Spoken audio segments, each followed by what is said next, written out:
예, 저희 계속해서 마태복음을 살펴보겠습니다. 마태복음 4장인데요. 25절까지 있죠. 예, 내용이 아주 많지는 않습니다. 그래서 저희가 마태복음 4장을 간략하게 한번 살펴보겠습니다. 먼저 기도하겠습니다.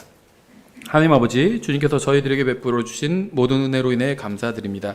지금 저희가 보는 이 말씀에 더 큰 복을 주셔서 저희가 이 말씀을 마음속에 항상 간직하고 또 이 말씀대로 살 수 있도록 도와주시기 원합니다. 예수님의 이름으로 기도드렸습니다. 아멘.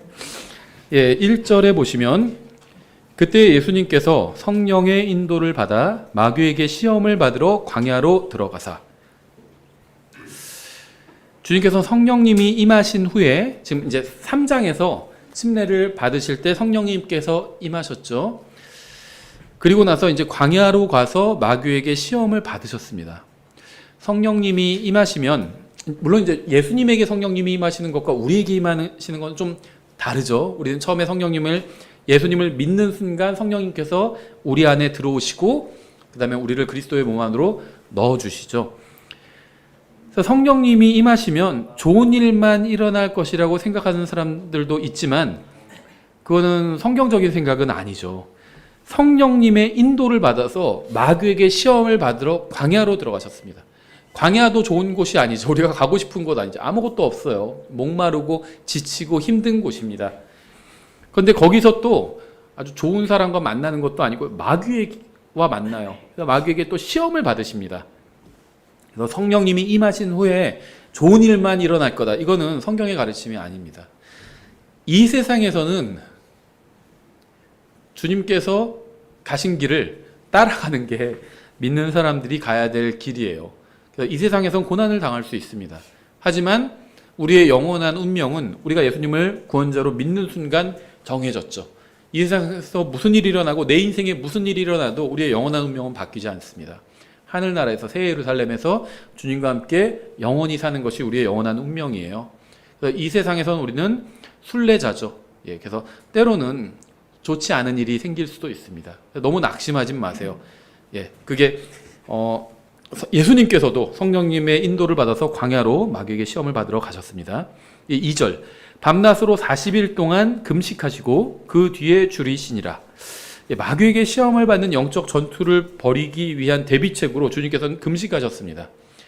잘 먹고 잘 자고 해야 될 것 같은데 오히려 주님께서는 금식하셨는데요.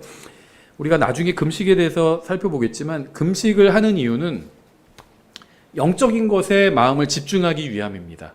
그래서 육체에게 어떤 힘을 주지 않고 영적인 것에 집중하기 위해서 금식을 하는 것이고요. 40일 동안 주님께서 금식하셨다고 그래서 실제로 사역을 시작하는 사람들이 40일 동안 금식하는 사람들이 있는데요. 그럴 필요는 없어요. 성경이 꼭 정해진 건 아닙니다. 예, 그래서 제가 아는 어떤 분도 40일 동안 금식하시고 나서 건강이 완전히 망가졌다고 하신 분도 있었어요. 그래서 처음에 제가 사역을 이제 목회를 한다고 했을 때 부모님이 엄청 염려하셨거든요. 40일 동안 금식할까봐. 예, 그래서 그런 걱정하지 마시라고 예, 말씀을 드렸는데요.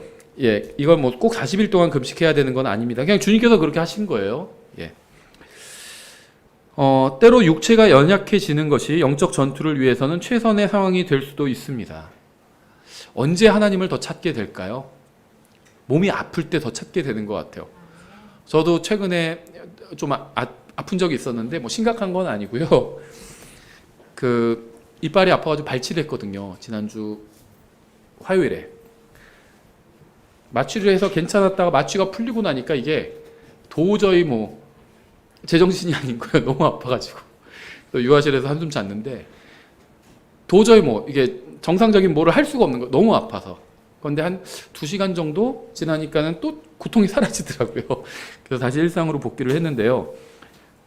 사람이 참 이게 간사한 게 좋을 때 주님을 찾는 게 아니라 아플 때 주님을 찾게 되죠. 또 부모들은 아이가 아플 때 주님을 찾게 되죠. 그래서 나의 육체건 내가 사랑하는 우리 아이의 육체건 육체가 연약해졌을 때 하나님을 찾게 됩니다. 예, 그래서 하나님께서는 때로는 이제 그러한 것들을 허락하실 때가 있습니다. 바울도 이러한 사실을 깨닫고 육체의 연약함으로 인해서 오히려 주님께 감사를 드렸죠. 고린도후서 12장에 잘 나오죠. 7절에. 자, 한번 읽어볼게요. 쭉. 고린도후서 12장 7절 계시들이 넘침으로 말미암아 내가 분량 이상으로 높여지지 않게 하시려고. 신약 성경에 대략 한 27권 중에서 14권을 기록했잖아요, 사도 바울이. 얼마나 엄청난 일을 했어요. 분량 이상으로 높여지지 않게 하시려고 주께서 내게 육체 안에 가시 곧 사탄의 사자를 주사 나를 치게 하셨으니. 그러니까 병이 있었던 겁니다, 사도 바울이 몸에. 그게 뭔지는 몰라요. 근데 아마 대부분 눈과 관련된 병이었을 것이다 이렇게 추측을 하는데, 그 이유는 사도 바울이 편지를 쓰면서 너희가 나를 사랑해서 뭐 너희 눈이라도 뽑아서 나를 주려고 막 이런 얘기를 하기 때문에 그렇게 추측을 하는 겁니다. 근데 확실한 건 알 수 없어요. 사탄의 사자를 주사 나를 치게 하셨으니 이것은 내가 분량 이상으로 높여지지 않게 하려 하심이라. 내가 이 일로 인하여 그것이 내게서 떠나가도록 주께 3번 간청하였더니. 똑같은 기도를 반복하는 것은 잘못된 게 아닙니다. 근데 마음 없이 반복하면 그건 잘못된 거예요. 마음이 있다면요, 똑같은 말로 똑같은 기도를 계속 반복해도 잘못된 건 아니에요. 사도 바울의 기도는 잘못된 건 아니었습니다. 근데 우리가 기도에 대해서 공부할 때 살펴봤었죠. 신약 성경에 나온 기도는요, 자기 자신의 물질적인 복이나 건강을 위해서 기도하는 건 단 한 번도 없어요. 구약 성경엔 그런 기도가 나와요. 신약 성경에는 안 나옵니다.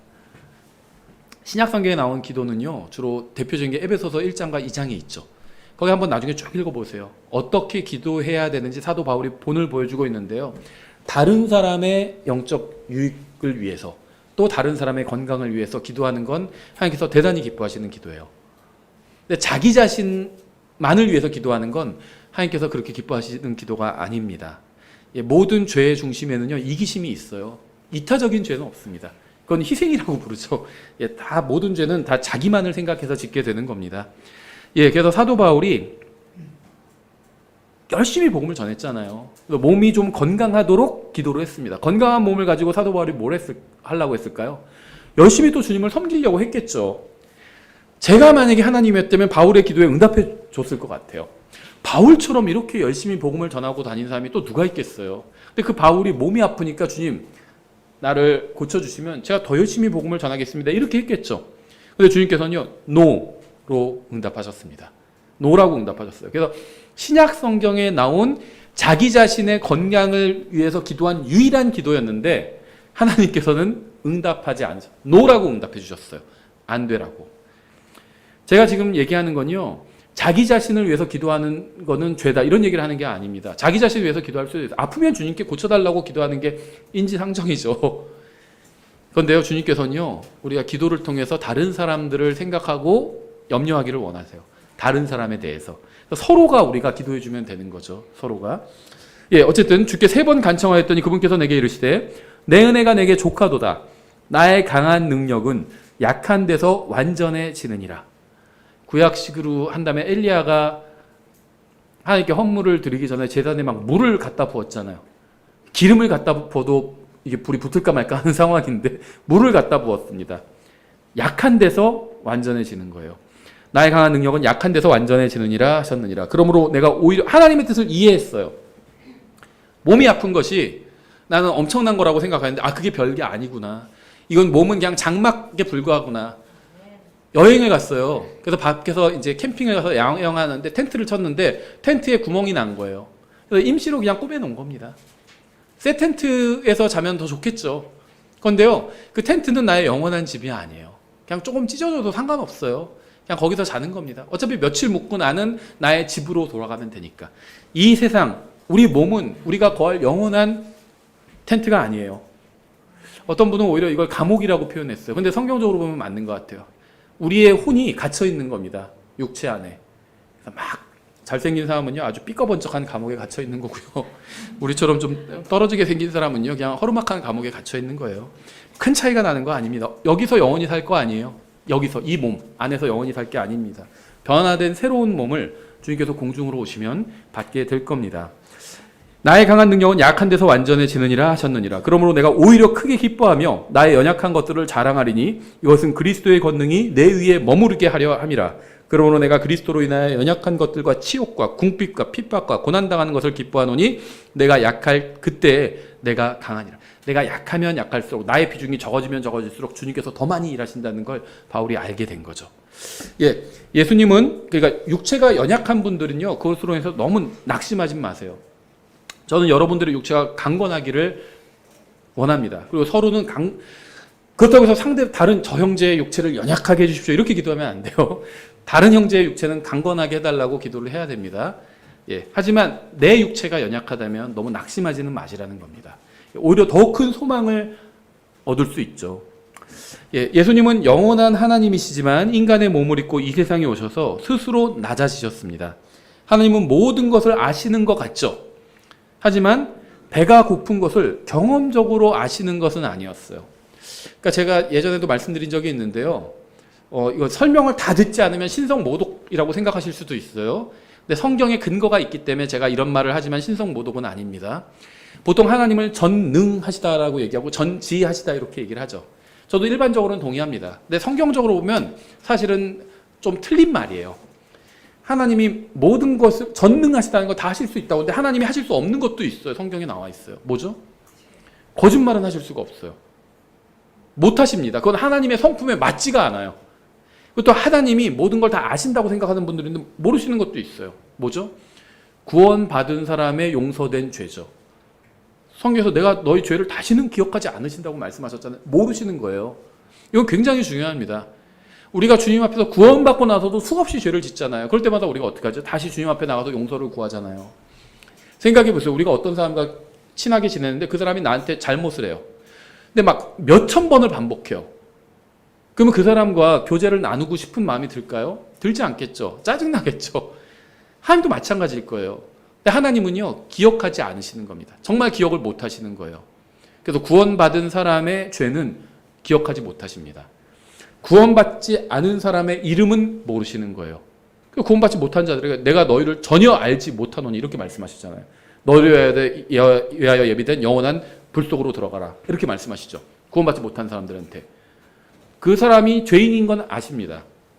하지만 그 사람의 이름은 모르시는 거예요. 왜냐하면 구원받지 못한 사람은 생명책에서 이름을 지워버렸기 때문에 이름을 모르시는 겁니다. 모르시기로 결정하신 거여서 진짜 모르시는 거예요. 모른다고 천연덕스럽게 거짓말 하시는 것이 아니라 모르시는 겁니다. 정말. 예, 그래서 하나님도 모르시는 게 있어요. 배가 고픈 게 무엇인지는 아시지만 경험적으로는 모르십니다. 경험적으로. 이제 주님께서는 그것을 경험하게 되신 거죠. 그래서 히브리서 4장 15절에서는 이렇게 말씀하고 있어요. 우리에게 계신 대제사장은 예수님이죠. 우리의 연약함의 감정을 몸소 느끼지 못하시는 분이 아니요 모든 점에서 우리와 똑같이 시험을 받으셨을 때 죄는 없으신 분이시니라. 다 시험을 받으신 적이 있다는 겁니다. 만일 성경에 이러한 말씀이 없었다면 주님께서 무엇인가를 알게 되셨다는 표현은 신성모독일 수 있겠죠. 성경은 심지어 주님께서 무엇인가를 배우셨다고도 말씀하고 있어요. 배우셨다고. 히브리서 5장 8절이죠. 그분께서 아들일지라도 예수님이죠. 친히 고난 받으신 일들로 말미암아 순종하기를 배우사. 예수님께서 인간의 몸을 입으시면서 무엇인가 알게 되셨고 무엇인가를 배우신 겁니다. 전에도 아셨지만 경험적으로는 모르셨어요. 근데 이제는 경험적으로 아신다는 겁니다. 그래서 우리의 중보자가 되실 수 있는 거예요. 우리가 어려움 가운데 있을 때 주님께 부르짖잖아요. 그때 주님께서 그걸 아시는 거예요. 어디가 아파본 사람은 누가 그 병에 걸리면 딱 공감이 되죠. 아, 그거 나도 아팠었는데, 그렇죠? 애 낳아본 사람은 애 낳아본 사람의 고통을 알아요. 아, 그게 얼마나 힘든데 주님께서도 그렇게 아신다는 겁니다. 이제 경험으로 아신다는 거예요. 생각해 보세요. 구약 성경에 많이 나오는 말 중에 하나님은 졸지도 않고 주무시지도 않는 분이라는 표현이 나오죠. 하지만 인간의 몸을 입고 오신 주님께서는 피곤한 것이 무엇인지를 배우신 겁니다.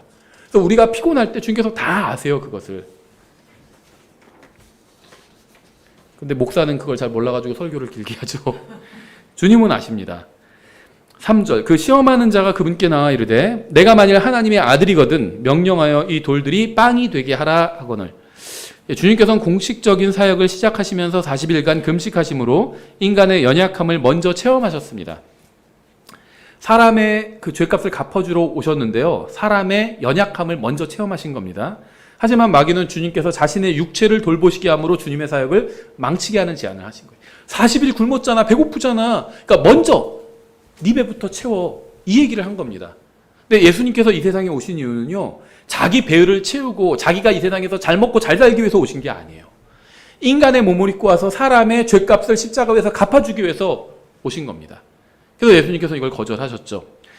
4절 그분께서 응답하여 이르시되 기록된 바 사람이 빵으로만 살 것이 아니요 하나님의 입에서 나오는 모든 말씀으로 살 것이라 하였느니라 하시더라.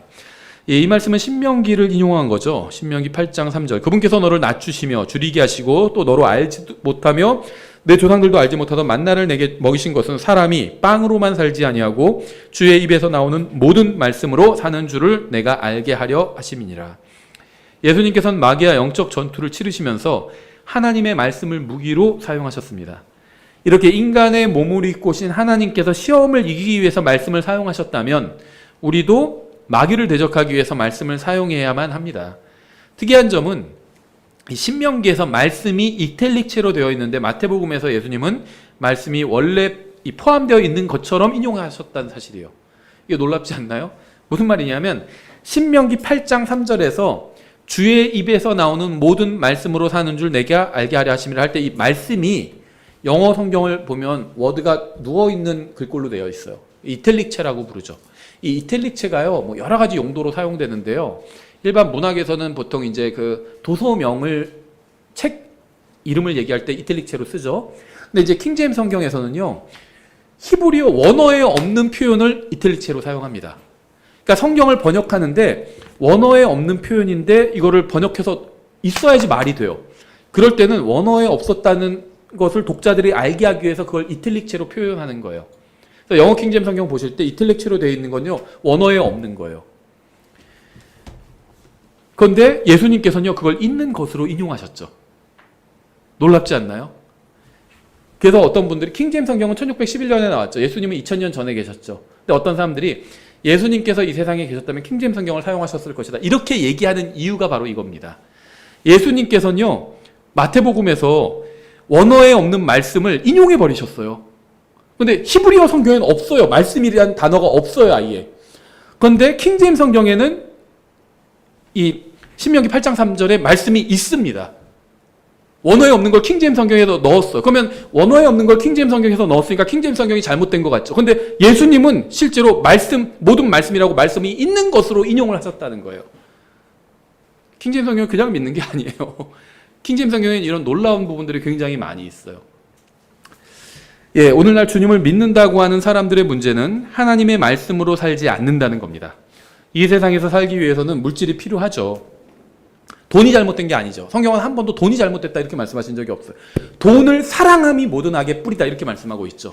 돈은 사용하는 거지 사랑해야 될 대상이 아니에요. 돈을 사랑하는 게 잘못된 거지 돈이 잘못된 건 아닙니다. 돈은 필요해요. 성경 찍어내고 전도지 찍어내고 할 때 다 돈 필요하죠. 돈이 있어야 됩니다. 문제는 물질로만 살려고 하기 때문에 영적으로는 실패하는 겁니다. 내가 돈이 없는 게 나의 문제라고 생각한다는 거예요. 대부분의 사람들이. 구원받은 사람들도 그렇게 생각해요. 저도 가끔 그렇게 생각할 때 있거든요. 근데 하나님께서 보실 땐 그게 문제가 아니라는 겁니다. 하나님의 말씀으로 살지 않는 게 문제라는 거예요. 이게 하나님께서 보시는 것과 내가 나를 보는 것과 차이가 있는 거죠. 세상에서 살기 위해서는 물질도 필요합니다. 저는 물질은 필요 없습니다. 뭐 일 안 해도 됩니다. 다 하나님께서 먹여주실 겁니다. 이렇게 설교하지 않습니다. 그건 하나님의 방법이 아니에요. 하나님께서는 뿌린 대로 거두게 하셨습니다. 일을 해야지 월급을 받는 거죠. 일 안 하면 돈을 벌 수가 없는 거죠. 물질도 필요합니다. 근데 말씀도 필요하다는 거예요. 사람은 물질로만 되어 있는 것이 아니라 영도 있잖아요. 몸만 살아야 되는 것이 아니라 영도 살아야죠. 하나님의 말씀으로 살아야 합니다. 말씀으로 살지 않는 인생의 결과는 항상 실패일 뿐이라는 사실을 잊어서는 안 됩니다. 마귀가 주님께 한 첫째 시험은 음식을 위해서 하나님을 포기하라는 것이었습니다. 육신의 만족을 위해서 주님을 포기하라는 것이었어요. 물질을 위해서 영적인 것을 포기하라는 것이었습니다. 예수님께서는 조금도 타협하지 않으셨죠. 5절 이에 마귀가 그분을 데리고 거룩한 도시로 올라가 예루살렘이죠. 거룩한 도시 성전 꼭대기에 그분을 세우고 1라운드가 주님의 승리로 끝나고 이제 2라운드가 열린 거죠.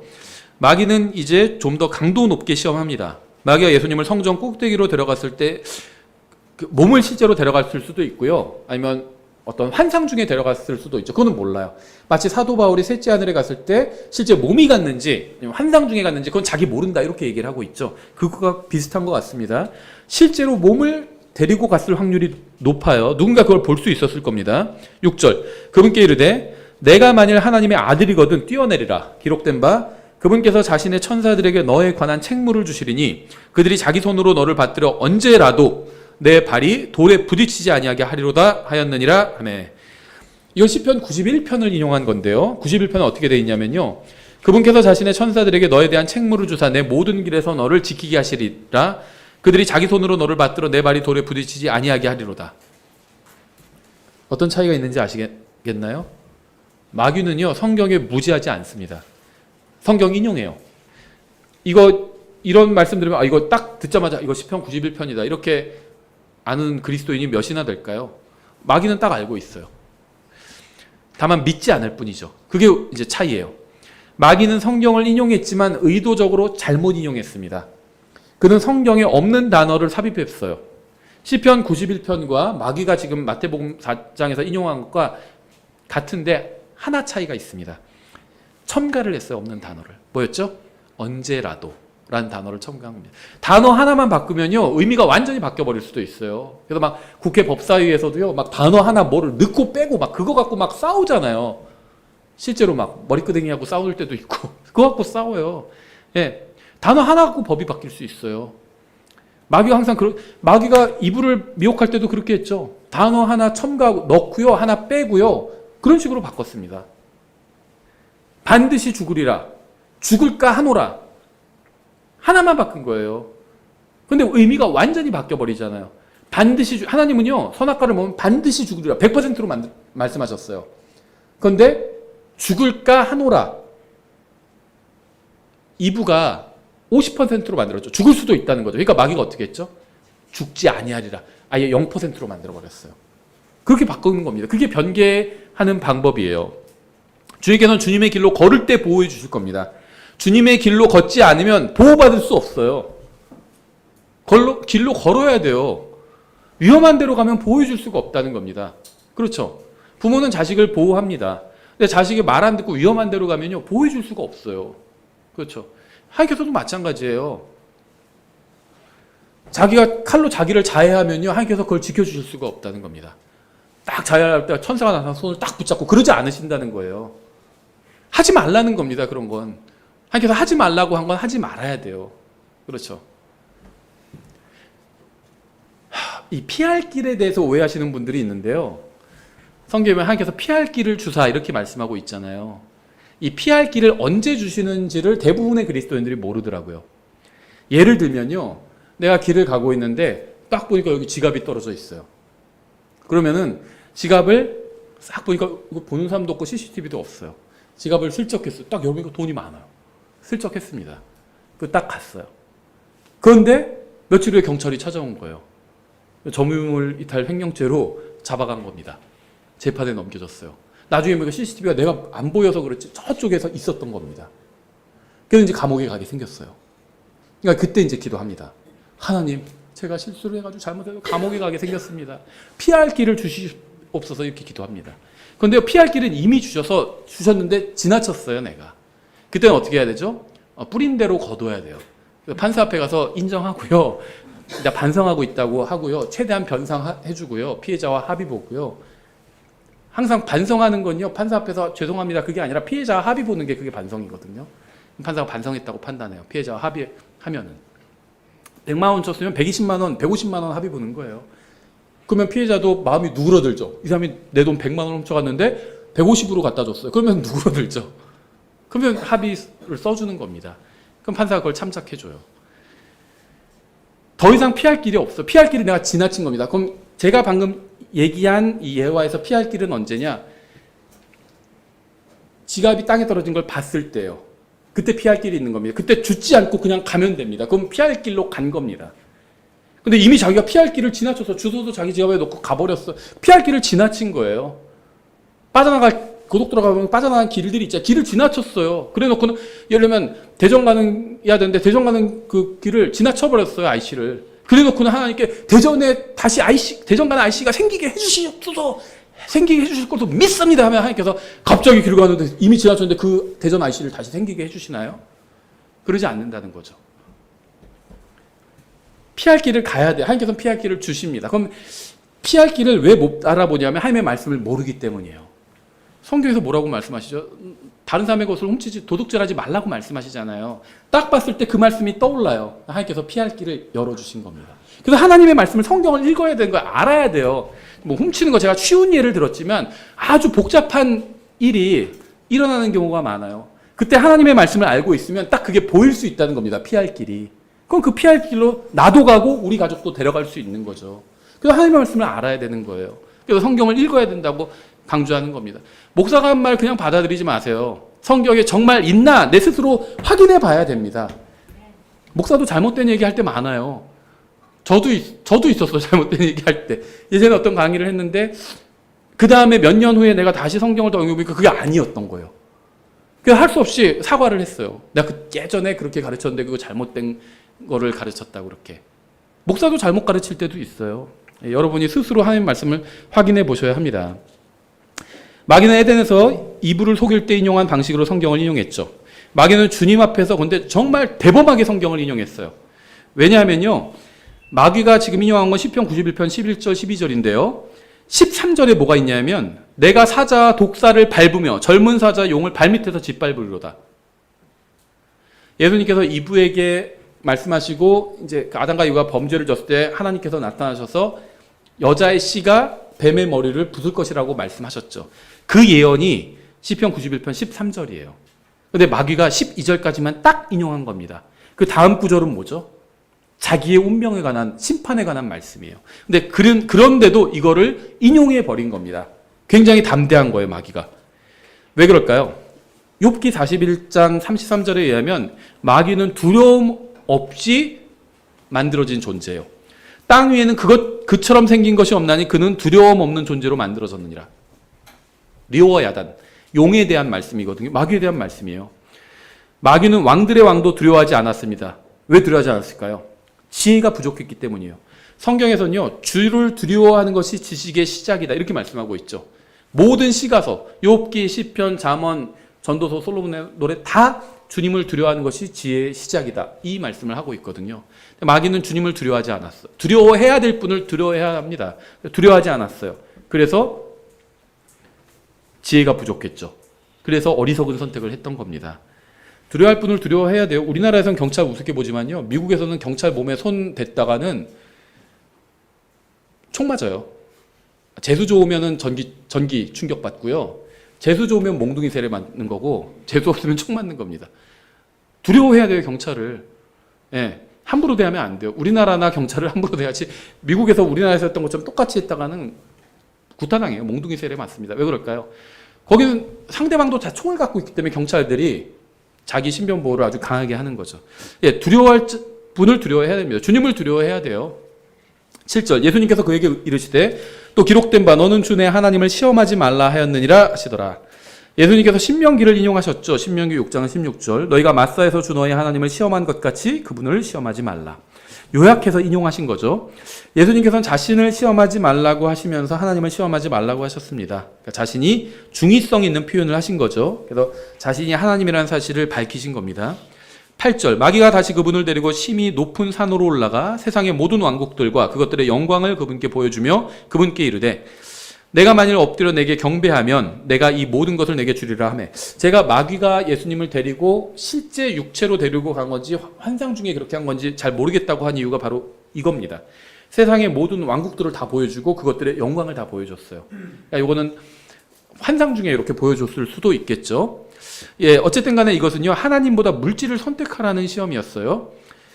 10절 이에 예수님께서 그에게 이르시되 사탄아 너는 여기서 물러가라. 기록된 바 너는 주 내 하나님께 경배하고 오직 그분만을 섬길지니라 하였느니라 하시더라. 이에 마귀가 그분을 떠나고 보라 천사들이 와서 그분을 섬기니라. 이것도 신명기 6장의 인용인데요. 13절에 주 내 하나님을 두려워하며 그분을 섬기고 그분의 이름으로 맹세할지니라 이렇게 말씀하고 있죠. 주님께서는 시험을 당하실 때마다 말씀을 인용하셨습니다. 시험에 승리하는 유일한 비결은 말씀 위에 서는 겁니다. 예, 그래서 마귀는 대적해야 돼요. 야고보서 4장 7절이죠. 그러므로 하나님께 복종하라. 마귀를 대적하라. 그리하면 그가 너희에게서 도망하리라. 마귀가 주로 시험하는 건요, 이런 종교적인 부분들이에요. 어디 마귀가 예수님한테 뭐 나이트클럽 가자고 그런 얘기 하지 않았죠. 마약하자고 그러지 않았죠. 경배하라 자기를. 종교적인 이런 것들이 마귀가 그리스도인들을 시험하는 그런 영역입니다. 대부분이. 그러면은 예를 들면 성적인 시험들이 있죠. 그거는요, 대부분 마귀의 시험과는 관련이 없어요. 내가 육신에게 진 겁니다. 내 육신에게. 그래서요, 마귀와 싸울 땐 대적해야 되고, 말씀으로 물론 인용하고 대적해야 됩니다. 성적인 시험이 올 땐요, 대적하고 싸우는 게 아니라 도망가야 돼요. 요셉이 잘 보여줬죠. 요셉이 어떻게 했죠? 막 유혹하니까는 그냥 옷을 막 붙잡고 들어가니까 옷을 벗고 그냥 도망가 버렸어요. 그렇죠? 그게 성적인 시험을 이기는 방법이에요. 거기서 무슨 말씀으로 안 돼요. 옛날에 신학교 다닐 때, 이제 같이 친구들 중에 이제 몇 명이 이제 제가 부천에 있는 신학교를 다니는데 거기에 역 근처에 사창가가 있었어요. 거기 가서 복음을 전하겠다는 거예요. 교수님이 말렸어요. 니네가 전도된다, 걔네들한테. 그러시더라고요. 가지 말라고. 예, 안 가는 게 왜 거기서 복음을 전해요? 다른 데서 전하면 되지. 예, 못 이겨요. 그때 20대 초반의 청년들인데 거기 사창가에 가서 무슨 복음을 전할 수 있겠어요? 못 이깁니다. 예, 도망가야 돼요, 거기서는. 잡히면 길 가다가 역 근처거든요. 그럼 가다가 막 잡아요. 지금은 아마 그런 게 없을 텐데, 그때 당시 90년대. 도망가야 돼요. 거기서 무슨 성경 보여주면서 뭘 복음을 전해요. 도망가야지. 예. 그러니까 좀 이 죄와 시험의 종류가 좀 다르다는 겁니다. 예수님의 공적인 사역은 12절부터 시작이 됩니다. 주님의 공적 사역은 네 부분으로 나눌 수 있는데요. 첫 번째는 이제 4장, 이제 마태복음에 나온 주님의 공적 사역을 네 부분으로 나눠보면 4장 12절부터 7장 29절까지인데 왕국을 선포하고 회개하라고 부르시는 그런 사역을 하셨고요. 두 번째는 8장 1절부터 16장 20절인데요. 자신이 왕이라는 사실을 선포하셨습니다. 예수님께서는 여기서 기적을 통해서 자신이 로드, 주님이라는 사실을 보여주셨고요. 사람들을 불쌍히 여김을 통해서 자기도 너희와 똑같은 인간의 몸을 입고 있다는 걸 또 보여주셨죠. 세 번째 공적 사역은요, 16장 21절부터 20장 34절까지인데요. 이제 이 사역을 하시는 당시에는 왕이 거부당하십니다. 네 번째 기간은 21장 1절부터 26장 35절까지인데요. 이제 왕국도 거부당하게 됩니다. 그리고 이제 왕이 십자가에 달려 돌아가시게 되죠. 예, 다시 4장으로 돌아서 12절부터 16절까지 보면 이제 예수님께서 요한이 감옥에 갇혔다는 것을 들으시고 갈릴리로 떠나가셨다가 나사렛을 떠나 스불론과 납달리 경계의 해안에 있는 가버나움에 와서 거하셨으니 이것은 대언자 이사야를 통해 말씀하신 것을 성취하려 하심이라. 이르시되 스불론 땅과 납달리 땅과 요르단 건너편 바닷길 옆 이방인들의 갈릴리여, 어둠 속에 앉은 백성이 큰 빛을 보았고 사망의 지역과 그늘에 앉은 자들에게 빛이 솟아올랐도다 하였느니라. 우리가 오전 설교에서도 이사야를 인용했는데요. 이사야의 시대는 굉장히 어려운 시대였습니다. 막 사내립이 쳐들어와가지고 지금 막 나라를 다 쑥대밭을 만들 지경에 이르렀던 그런 시대였죠. 그래서 굉장히 위기의 시대였고, 그 다음에 정말 신앙도 다 무너진 그런 시대였습니다. 정말 바알에게 경배하지 않은 7,000명 정도만 남은, 엘리야 시대 때도 그랬으면 이사야 시대는 뭐 더 말할 것도 없겠죠. 아주 영적으로도 힘든 시대였어요. 근데 그 시대에 주님께서 주신 말씀이 바로 이사야서 9장 1절과 2절이에요. 그러할지라도 그 흑암은 그 땅이 괴로움을 당하던 때의 흑암과 같지 아니하리니 그때는 그분께서 처음에 스불론 땅과 납달리 땅을 가볍게 괴롭히시고 나중에 요르단 건너편 바닷길 옆 민족들이 거하는 갈릴리에 있는 그 땅을 더욱 심하게 괴롭히셨느니라. 어둠 속에 다니던 백성이 큰 빛을 보았고 사망의 그늘진 땅에 거하던 자들 곧 그들에게 빛이 비추었도다. 성경을 잘 모르는 입장에서 봐도 지금 제가 방금 인용한 이사야서 9장 1절 2절을 마태복음 4장 12절부터 16절에서 인용하고 있죠. 그런데 이제 이사야 시대의 상황이 굉장히 어려운, 국가적으로도 어렵고 영적으로도 어려웠던 그런 시대라고 말씀드렸죠. 그래서 굉장히 암울한데 큰 빛을 보았대요, 백성이. 뭔가 이제 희망이 생긴 거죠. 뭔가 잘은 모르지만 아주 희망 섞인 얘기를 하나님께서 하신 겁니다. 그러니까 이 말씀을 들은 사람이라면 어디서, 언제, 어떻게, 무엇을, 누가, 왜 이런 질문이 떠오를 거예요. 이 희망이 과연 누가 갖고 오는 거, 어디서 갖고 오고, 언제 이 큰 빛이 떠오르고, 어떻게 떠오르고, 막 이런 질문들이 생기겠죠. 답은요 6절과 7절에 있어요. 이사야서 9장 6절 7절에 이는 한 아이가 우리에게 태어났고 한 아들을 우리에게 주셨는데 그의 어깨에는 정권이 놓이고 그의 이름은 놀라우시니 조언자 강하신 하나님 영존하는 아버지. 아버지 하나님이 아니에요 예수님은. 하지만 예수님의 이름 중엔 영존하는 아버지가 있어요. 평화의 통치자라 할 것이기 때문이라. 그의 정권과 화평의 번창함이 끝이 없으며 그가 다윗의 왕자와 그의 왕국 위에 군림하여 그것을 정비하고 이제로부터 영원토록 판단의 공의와 정의로 그것을 굳게 세우리라. 만군의 주의 열심히 이것을 이루리라. 이사야는 예수님께서 초림하시기 한 700년 전 사람이죠. 근데 이사야 시대에 지금 나라가 망하게 생겼어요. 그런데 빛이 비추는데 그 빛이 무엇이냐 하면서 9장 6절과 7절에서 설명해 주고 있는데 우리는 이 말씀이 좀 익숙하죠. 예수님의 출생에 대한 말씀이에요. 그렇죠? 근데 왜 이것을 소망의 말씀으로 주신 걸까요? 나라가 어떻게 될지 모르지만 이런 분이 오시면요. 그분이 오셔서 왕국을 세우시고 영원히 통치하실 거래요. 걱정하지 말라는 겁니다. 그분이 오시기까지는 나라가 망하지 않는다는 거예요. 그래서 이게 소망이 될 수 있는 겁니다.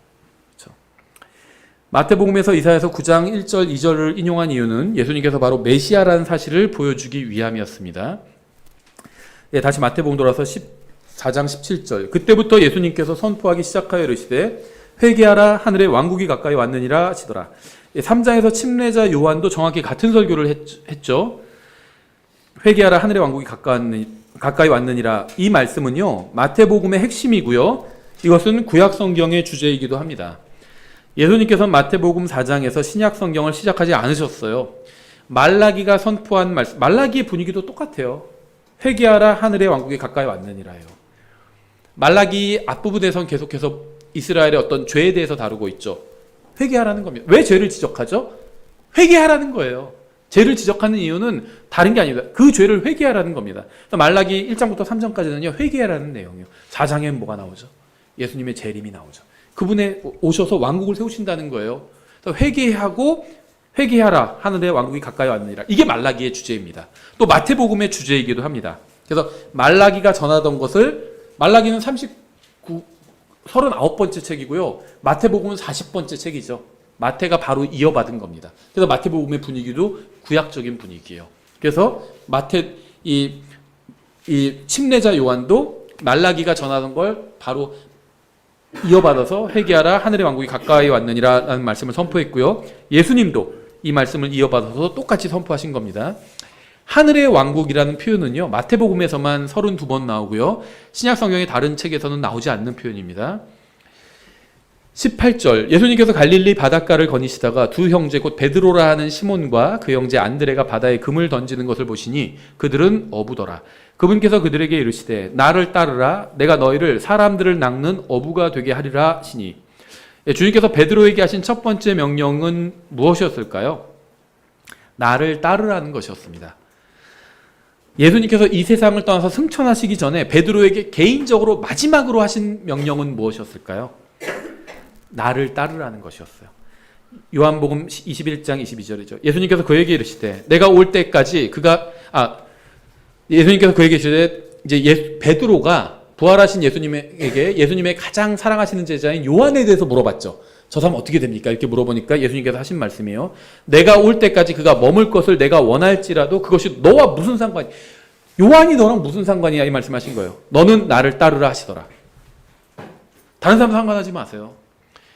여러분요 한 번 죽는 것은 사람들에게 정해진 것이고 그 뒤에는 심판이 있어요.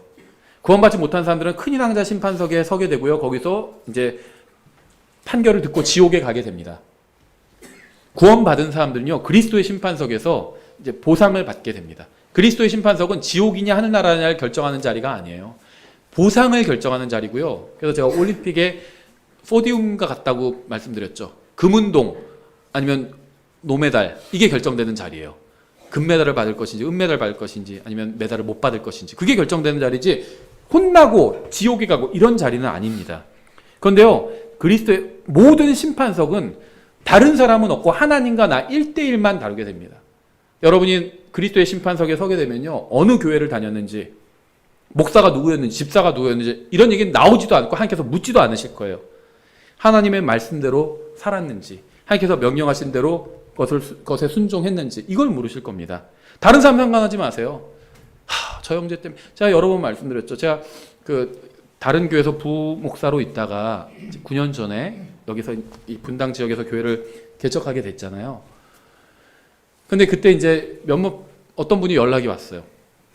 그래서 같이 하고 싶은데 근데 혹시 그 교회에 있던 이제 어떤 형제도 거기 같이 가요? 목사님이랑? 그러시더라고요. 저희 이제 할 때 네 가정이 같이 왔거든요. 어떤 형제 가요? 그 형제 가면 저는 안 갈 거예요. 그러더라고요. 상관하지 마세요. 다른 사람. 그게 무슨 상관이에요. 다른 사람. 그리스도 심판석에서 그 사람 얘기 나오지도 않아요. 다른 사람 상관하지 마시고요. 주님을 따르십시오. 이게 주님께서 여러분에게 원하시는 겁니다. 주님께서는 베드로가 다른 사람은 상관하지 말고 주님을 따라야 한다는 사실을 기억하기를 원하셨습니다. 내가 너희를 사람들을 낚는 어부가 되게 하리라 이렇게 말씀하셨죠. 모든 그리스도인이 반드시 기억해야 될 정말 위대한 말씀입니다. 주님께서는 베드로와 안드레를 사람들을 낚는 어부가 되게 하시겠다고 말씀하셨습니다. 어부는요, 물고기가 자기에게 오도록 기다리지 않고요, 물고기를 잡으러 바다로 가는 사람입니다. 그렇죠? 어부는 물고기를 잡기 위해서 또 그물을 사용합니다. 도구를 사용해요.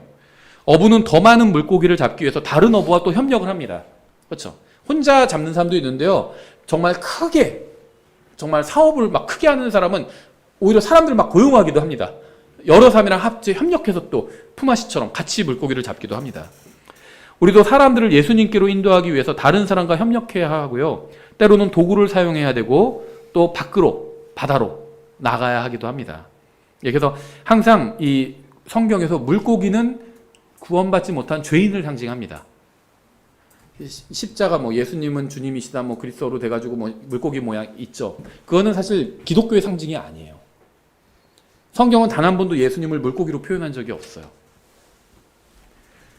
그래서 물고기는 예수님이 아니라 죄인을 상징하는 겁니다. 성경에서. 그래서 주님께서는 우리가 어부로 주님께서 우리를 그렇게 부르신 거죠. 그래서 복음을 전하는 일이요, 그리스도인의 가장 큰 사명 중에 하나입니다. 복음을 전하고 또 하나님의 말씀을 전하는 것.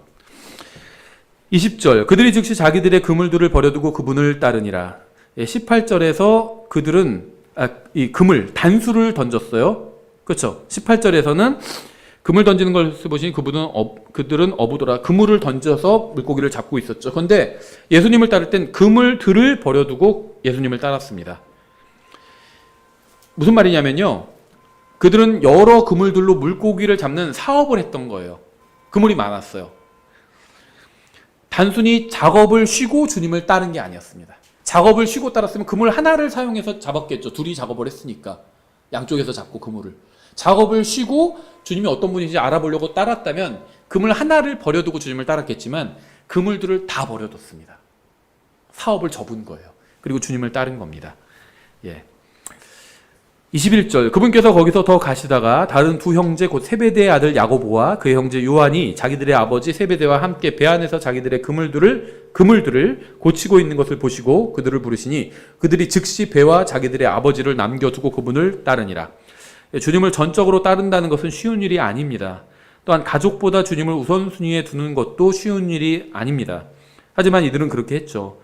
이들은 모든 것을 버려두고 주님을 따른 이후로 많은 사람들이 세상과 주님 사이에서 누구를 선택해야 될지 고민하고 있는데요. 이 주의할 점은 세베대의 아들들은 아버지의 사업을 폐업한 것이 아니라 자신들의 사업만 폐업한 겁니다. 마가복음 1장 20절에는 이렇게 되어 있어요. 즉시 그분께서 그들을 부르시니 그들이 자기들의 아버지 세베대를 품꾼들과 함께 배에 남겨두고 그분을 따라가니라. 예수님을 따르는 건 각자가 따르는 겁니다. 자기들 것만 남겨두고 따른 겁니다. 아버지 걸 갑자기 아버지 이거 다 소용없는 짓입니다. 이거 다 그만두세요. 이러지 않았다는 겁니다. 자기들 것만 버려두고 따른 겁니다. 이들은 주님을 따르기 위해서 다른 사람, 아버지의 사업을 희생한 것이 아니라 자기들의 사업만 희생한 겁니다. 다른 사람의 것을 희생하려는 건요, 주님을 섬기는 게 아니에요. 무슨 말이냐면요, 가끔 어떤 분들 이제 교제를 나누거나 예전에 저희 교회에서는 아닌데 예전 교회에서 상담하거나 교제를 나눌 때 다른 사람 얘기를 자꾸 해요. 다른 사람. 그 형제는 돈도 많은데 별로 헌금 많이 하는 것 같지도 않아. 막 그런 얘기를 하는 겁니다. 그게 무슨 상관이죠, 자기랑? 자기가 갖고 있는 것, 주님께서 자기에게 주신 것 중에서 자기가 주님께 드리면 되는 거예요. 헌금하면 되는 거예요. 남의 거는요, 그건 그 사람과 주님과의 할 일이죠. 왜 자기가 간섭해요? 근데 그것도 사실은 그 형제가 잘 몰랐던 거예요. 저는 알고 있었어요. 그 형제가 비판한 그 형제는 그 형제가 아는 것보다 더 많이 하고 있었어요.